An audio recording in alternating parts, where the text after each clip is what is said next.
हमारे मुख्य अतिथि प्रदेश कांग्रेस कमेटी के सम्मानित अध्यक्ष करण महाराज जी का हम हार्दिक स्वागत और अभिनंदन करते हैं। हमारे बीच में पूर्व मुख्यमंत्री हरीश रावत जी हैं, उनका भी हार्दिक स्वागत और अभिनंदन।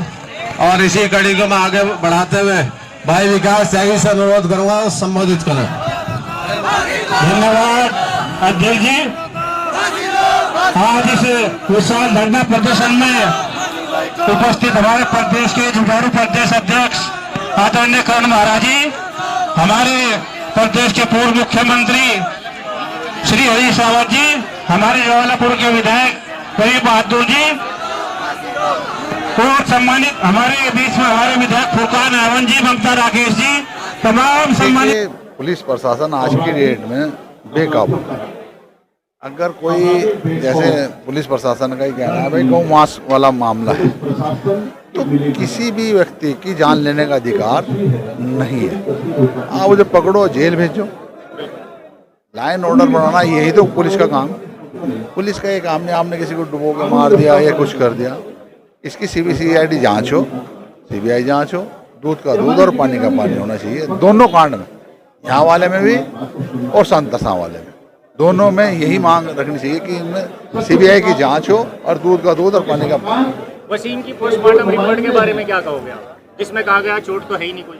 देखो, पोस्टमार्टम रिपोर्ट क्या कह रही है, ना तो मैंने देखी ना आपने देखी। अभी तो ये कह रहे हैं कि उसमें कोई चोट है ही नहीं। अब इस विषय में अगर आप उछाल लेंगे तो मिट्टी भी खराब होगी। जो एक दफा पोस्टमार्टम रिपोर्ट आ जाएगी वो हर जगह अब दोबारा अगर पोस्टमार्टम कराओगे वही रिपोर्ट आनी है। ये आपको भी पता है, मुझे भी पता है, पूरी जनता को पता है। ये तो है कड़वा सच। तो इसलिए अब पोस्टमार्टम का तो सवाल ही नहीं।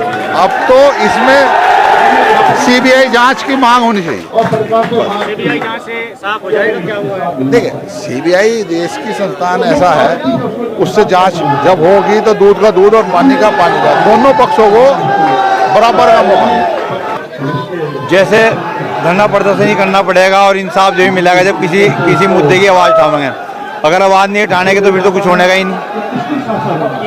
ये जब तक के इंसाफ नहीं मिलने का, जब तक के आवाज़ ही उठाई जाएगी। क्या उम्मीद है इंसाफ मिलने की? इंशाअल्लाह इंसाफ मिलेगा। कहा जा रहा है सरकार जो है सोई हुई है, क्या उसे जगा पाएंगे धरना प्रदर्शन? सरकार 2 साल हो रहे हैं, 2027 में सरकार कांग्रेस की आएगी, जब जाके कोई दिक्कत नहीं है। जब मिलेगी यानी तब तक इंसाफ नहीं, जब तक के इंसाफ नहीं, जब तक के धरने प्रदर्शन और आवाज़ उठाई जाएगी पूरे जोर शोर से। हाँ,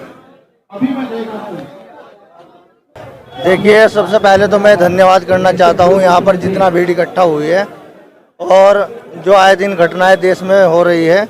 और शायद हमारे उत्तराखंड में पहली घटना है जो गोकशी के नाम पर हत्या की गई है, वसीम कुरैशी उर्फ मोनू भाई की, जो डुबोकर वहाँ पर जो अब तक जानकारी मिल रही है प्रशासन की भी उसमें मिली भगत है और अभी तक उसमें हमें संतोषपूर्वक कोई कार्रवाई नज़र नहीं आई। इसलिए हम यहाँ पर इकट्ठा हुए हैं और हम इस जो जन आंदोलन यहाँ सड़कों पर उतर रहा है इसे हम आगे बढ़ाते रहेंगे जब तक हमारे वसीम भाई को इंसाफ नहीं मिल जाता।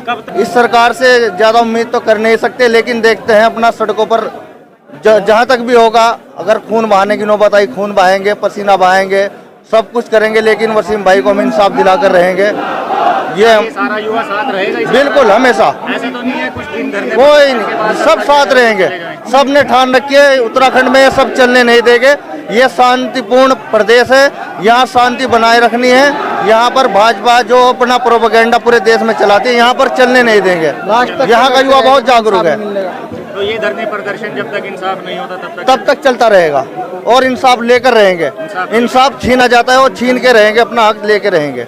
जमात उल उलमा हिंद ने जो है आज सुप्रीम कोर्ट में एक एप्लीकेशन भी डाली है कि इससे जो बिल्डोजर को रोकना चाहिए। बिना वजह 99% लोगों के मकान बिना नक्शों के हैं, हिंदू मुसलमान भाइयों के। तो जो हमारा फंडामेंटल राइट्स है उसको जो है ना नादिरशाही से बेदखल किया जा रहा है। तो इसे कैसे, हाउ मे बी पॉसिबल?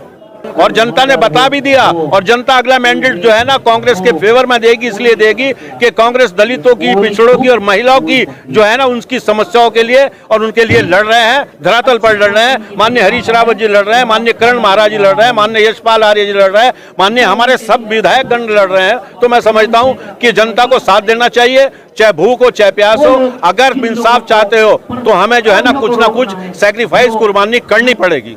निश्चित रूप से लोकतंत्र के अंदर यही एक तरीका है अपने विरोध को दर्ज कराने का, क्योंकि जिस तरीके से ये सरकार सत्ता के नशे में बेसुध हुई सोई हुई है, तो निश्चित रूप से लोकतंत्र की एक व्यवस्था है कि उसके अंदर विरोध प्रदर्शन का तरीका है अपना विरोध को जताने के लिए।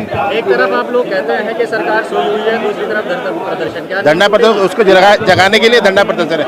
अभी देखो नींद टूटी ना कि जिसको गिरफ्तार किया छोड़ दिया, नींद टूटी है ना। तो क्या लगता है कि इस तरह इंसाफ मिल पाएगा? इंशाल्लाह जरूर मिलेगा, क्यों नहीं मिलेगा, इंसाफ मिलेगा। यही तरीका है लोकतंत्र में, यही तरीका है इंसाफ लेने के लिए। लोग भूख हड़ताल किए हुए हैं, उसको भी भूख हड़ताल भी इसी का हिस्सा है। भूख हड़ताल में बैठते हैं, शासन प्रशासन जागता है, आता है, उठाता है उनको, और निश्चित रूप से इंसाफ मिलेगा। हत्या का आरोप लग रहा है, ये एक जांच का विषय है। अब ये कहा जा रहा है कि जिस तरीके से वो लड़का तैरना जानता था और वो तालाब के अंदर डूब के मरा, तो ये अपने आप में एक प्रश्न खड़ा करता है कि कुछ ना कुछ तो है। तक इंसाफ नहीं मिलता, सांतर शाह की बेटी को, दलित बेटी को इंसाफ नहीं मिलता, मोनो को इंसाफ नहीं मिलता, जब तक ये चलता रहे। और ये धरना प्रदर्शन इंसाफ दिला देंगे, इसकी आप लोग उम्मीद रखते हैं? पूरी उम्मीद रखते हैं। हमारा जो फ्रंट लाइन हमारी लीडरशिप है, कांग्रेस पार्टी के लिए मुबारकबाद के मुस्तहिक है कि वो मैदान में आई है, महिला के सम्मान में आई है और मोनू के सम्मान में आई है, तो निश्चित रूप से कामयाबी मिलेगी।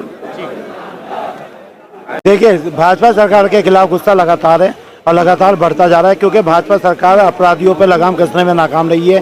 पुलिस प्रशासन नाकाम रहा है लगाम खींचने में। लगातार अपराध बढ़ रहे हैं, लगातार बेटियों की असमियत लूटी जा रही है और भाजपा सरकार उसे रोक नहीं पा रही है। इसलिए धरना प्रदर्शन हो रहा है कि भाजपा के जो लोग इस कार्य में सम्मिलित हैं उनके खिलाफ सख्त से सख्त कार्रवाई कराई जाए। केवल उन्हें सदस्यता खत्म करने से काम नहीं चलेगा। आपको क्या लगता है, ये सॉल्यूशन है भूख हड़ताल धरना प्रदर्शन? क्यों नहीं है। आवाज उठाने के लिए हमारे पे कोई रास्ता और बचा ही नहीं है। सरकार हमारी सुन नहीं रही है, प्रशासन हमारा सुन नहीं रहा है। हो सकता है ये कार्य करने से वो उनके गूंगे बहरे जो हो चुके हैं उनके कानों तक आवाज हमारी जाए। कब तक ये सब चलता रहेगा? लगातार चलेगा। कल एसएसपी साहब के ऑफिस के बाद धरना प्रदर्शन है, उन्हें ज्ञापन सौंपा जाएगा, फिर आगे की कार्रवाई आगे तक की जाएगी। वसीम प्रकरण में प्रशासन पे हत्या का आरोप लगाया जा रहा है। देखिए, वसीम प्रकरण पे हत्या का आरोप बिल्कुल सही लगाया जा रहा है। उसके लिए प्रशासन को जो है कार्रवाई करनी चाहिए लोगों पर, उन लोगों पर जिन्होंने उसे मराने का काम किया है उनके खिलाफ एफआईआर दर्ज करनी चाहिए, तभी जाकर जो है लोग शांति से बैठेंगे।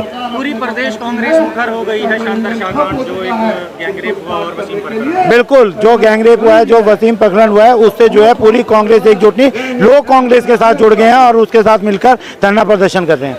हाँ, देखिए, कांग्रेस राजनीतिकरण नहीं कर रही है, कांग्रेस जनता की आवाज उठाने का काम कर रही है।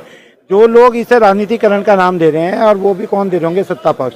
सत्ता पक्ष से पूछिए उन्हें राजनीतिकरण करने का किसने अधिकार दिया। परसों एक जन आक्रोश रैली निकाली, जो भाजपा के नेता उसमें सम्मिलित थे, भाजपा के सारे कार्यकर्ता रुड़की से आए हुए थे, तो मैं तो उनकी तारीफ कर रहा हूँ। वो राजनीति थोड़ी है भाई, केंद्र सरकार की नीतियाँ गलत हुई हैं, उसकी वजह से हिंदू जो है वहाँ मर रहा है बांग्लादेश के अंदर। मोदी सरकार जब पीठ थपथपाती है तो मोदी सरकार को चाहिए वो अपने ऊपर इस आरोप को भी सहन करे और लगाए और माने कि हमारी गलत नीतियाँ थी जिसकी वजह से आज बांग्लादेश की हालत है और बांग्लादेश की शेख हसीना को उन्होंने मेहमान के तौर पे यहाँ बैठा रखा है। वही कारण है कि आज वहाँ पे हिंदू जो है मर रहा है, हिंदुओं को निकाल कर मारा जा रहा है। तो बहुत अच्छी बात है, हम तो उसको राजनीतिकरण में नहीं कर रहे, हमने तो उनकी तारीफ करी है सारे भाजपा नेताओं की, कार्यकर्ताओं की। कम से कम उन्होंने इतना महत्व दिया, इतना अपना गुस्सा जो है केंद्र सरकार की नीतियों पर फोड़ा और कम से कम मोदी सरकार के खिलाफ कुछ नेताओं ने आवाज़ तो उठाई।